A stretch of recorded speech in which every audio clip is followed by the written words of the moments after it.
സാമ്പത്തികമുള്ളവർക്കും ഇല്ലാത്തവർക്കും ഒക്കെ അവിടെ വന്ന് പരിചരണം നൽകാനും അവരെ ഡോക്ടേഴ്സ് ഉൾപ്പെടെ ടീം ഹോസ്പിറ്റലിന്റെ ടീം ഉൾപ്പെടെയുള്ള ഡോക്ടേഴ്സും അവർക്ക് ഒരു ശാന്തമായ ഒരു അറ്റ്മോസ്ഫിയർ ജീവിക്കാനുള്ള സംവിധാനങ്ങളൊക്കെ ഉണ്ടാക്കുകയുണ്ട്. ഇങ്ങനെയൊക്കെയുള്ള പല കേന്ദ്രങ്ങളും ഇങ്ങനെ പ്രവർത്തനങ്ങളുണ്ട്.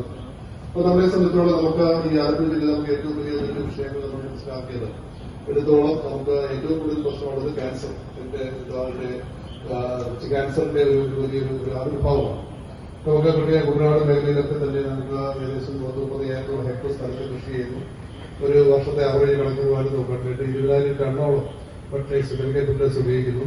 അതിന്റെ ഒരു 0.1%, അതിന്റെ റെക്കോർഡിന്റെ പറയാം, അതിന്റെ പോസ്റ്റ് വളരെ എക്സ്ട്രാഗ്രേറ്റാണ്. ഒരു 0.1% 22 വരെ ഫീഡിസൈഡ് പെസ്റ്റിസൈഡ് ഉപയോഗിക്കും. ഇതൊക്കെ ഓരോ വർഷവും ഈ ഓരോ കാലവർഷത്തിന് ശേഷം ഇതെല്ലാം ഒഴുകി നമ്മുടെ വയനാട് കായലോട്ട് വന്നു.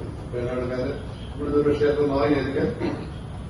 അപ്പൊ നമുക്ക് ഈ രാഗത്തൊക്കെ എന്താണ് നമുക്ക് ബയോഡൈവേഴ്സിറ്റി 100 സ്പീച്ചസ് ആണ് ഇവിടെ ആലപ്പുഴ ജില്ലയിൽ നമ്മുടെ ബയോഡൈവേഴ്സിറ്റി മാർക്ക് ചെയ്തത്. അതിപ്പോ 70-72 അടുത്ത് എസ്പെഷ്യലി കൂടുതലും ഈ വർഗ്ഗങ്ങളിലാണ് റിവർ വന്നിരുന്നത്. അപ്പൊ നമുക്കൊരു വലിയ ഇതിൽ നിന്ന് പിടിക്കുന്ന ക്യാൻസർ ഉൾപ്പെടെ ഫിഷ് ഉൾപ്പെടെയുള്ള ഉപയോഗിക്കുന്നവർക്ക് ഈ ഒരു സാധ്യത കൊണ്ടുവരും. ഡോക്ടർ